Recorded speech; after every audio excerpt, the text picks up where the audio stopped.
Welcome to the Writer Reads Dinner and a Show, a science fiction short story. This is part 3 of 6. Little hellcat, he snarled, flipping me onto my stomach and binding my hands and feet before slinging me back over his shoulder. I wanted to tell him to unbind me and I'd scratch his eyes out, but pain radiated out from my thigh and all I wanted to do was get the knife out. Why wait? I wondered, raising my head enough to see Rohan and Kaz being picked up and carried in Mack's wake. Behind them came Tens, looking more like an anxious father than a training officer. "What do you think makes me a good training officer?" he demanded, glaring at me.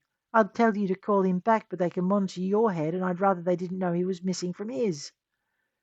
Which only begged the question of what would happen if Rowan's brain lost contact with the planetary network and his consciousness couldn't make it back to his body. "Rowan!" I sent it as a wide burst sent into the network with instructions for the implant to keep it going until he responded, and to keep me linked so he could follow it home. Even if Rowan didn't pick up on it, Cascade would. "Cascade!" Tens made the call just as I realized it was a good idea. "Come!" Being dumped on my back on the floor was a great way to be jolted out of my head. I lost my connection to the system, or I would have if I hadn't had the link locked in. With the program set on auto, there wasn't a lot they could do to stop it. Knocking me cold wouldn't stop the automated process, and short of a burst of EMP to the skull, it was going to run until we were out of range. By the stars, I hoped we didn't get out of range before he got back. The idea of him and Kaz stuck inside the systems here while their bodies... "Not going to happen," Mack told me. "Yeah, you can guarantee that, can you?" I asked, too woozy to keep that answer inside my head. The Merc sank a boot into my side and I curled around it. Fuck! It looked like I was going to be needing that tank, and I really didn't want to go back in a tank, especially not one I knew Mack wouldn't be keeping vigil outside of. "That's about the nicest you've been to me since you woke up," Mack observed. I coughed and lay very, very still. Maybe if we could delay them. "Move your asses!" came from the commander, and I was picked up and slung back over the Merc's shoulder like a sack of produce. Didn't matter to me. I hurt. The nice man could carry me for a little while longer. I needed the rest. And I wanted to be in some kind of condition to start causing trouble sooner rather than later, an idea Mac thoroughly approved of. I raised my head to take a look at the others and then lowered it to rest my forehead against the armored back of the man carrying me.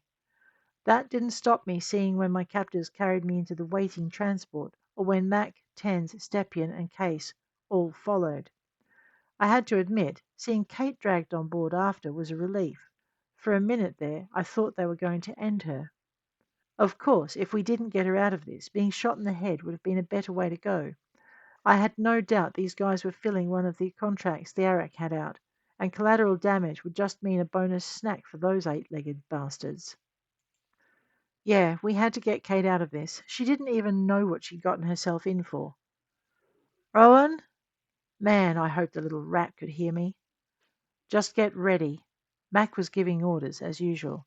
I mean, what did he think I was going to do? Just sit where I've been dumped? Something like that.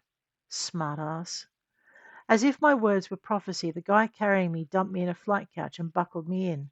He didn't even bother dragging my hands back around the front. I thought about asking, but he pulled the straps tight and patted my cheek. "Sit tight," he told me, "and stay quiet. I wouldn't want to have to gag you." I glared at him, and as if that was answer enough, he huffed in amusement and straightened up, moving to help Mac's guy buckle the big ape into his seat. Tens followed, and I was surprised to see him carried. The mercenary caught my worried look. "He just collapsed," he explained, and tapped a small square box at his belt. "Medscan says there's nothing wrong with him, but if he wants to sleep—" The guy shrugged, and I breathed a bit easier. Well, as easy as my abused ribs would allow. I know as well as Mac does that Tens doesn't need to be out of things to go walking the network. He's one of those lucky assholes who can focus just as well on the outside as the inside of the system he's poking around in. I'm the opposite. I'm one of those unlucky sons of bitches who has to be carried while she goes romping through someone else's software. And speaking of which, I took a look around the cabin, watching as the rest of my not-so-happy crewmates were brought on board and buckled in. The ease with which they'd caught us made me wonder why they'd needed such a big team. I mean, 6 on the inside and what, 9, 10 on the outside? Hell, I couldn't think of a reason why we were worth the precaution. I can.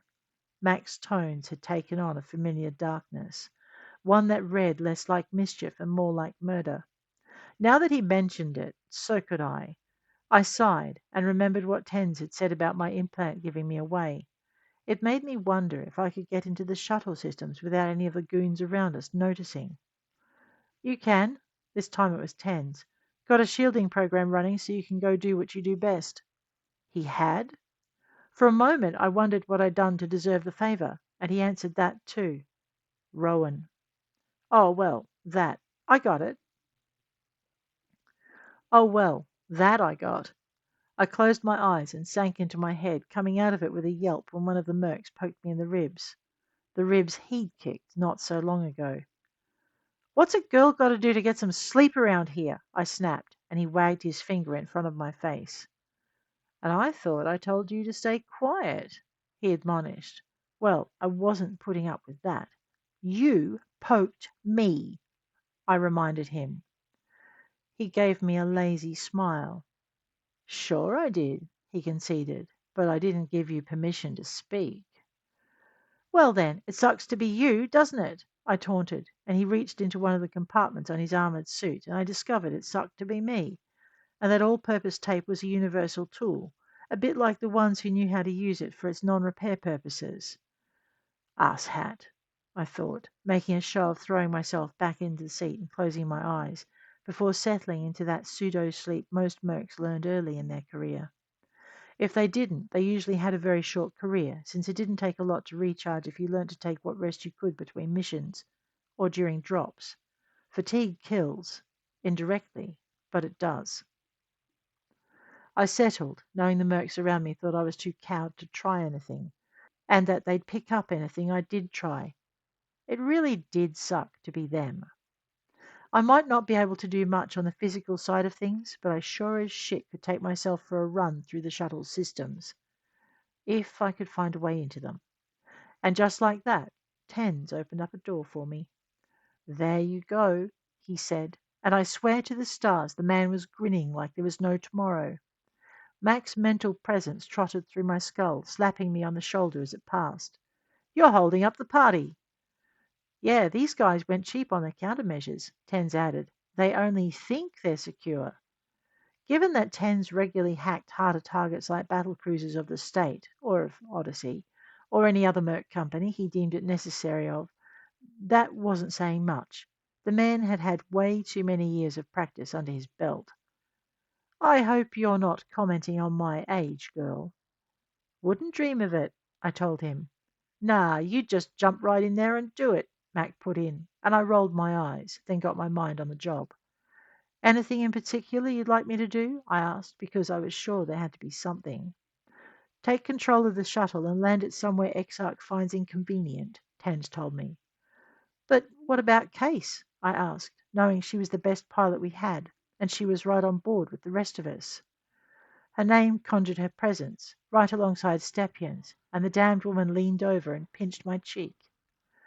Mama's going hunting, she said. Can't leave the hammer here unsupervised, or he's likely to go all murder bunny on us, and that's not a mess any of us need to clean up. No, Mack agreed, and I heard absolute certainty. Stepien ignored them, slapping Virtual Case on the shoulder. Time to go. They went, and I looked at Mack. So you want me to mind the shuttle, I said. He turned to me, grabbing both my shoulders and stooping to look me squarely in the eye. I want you to do more than mind it, girl, he told me. Remember that software Delight dropped into your head a while back? I gulped, then asked in a voice that was smaller than I'd intended it to be. And what are you going to do? He gave me a grim look, then replied, I'm going to get Delight.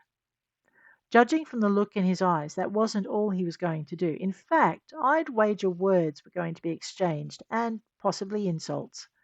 Mack looked like he was trying to hide just how pissed off he was. I didn't comment on it, just nodded. Fine, I'll fly your stars be damned shuttle,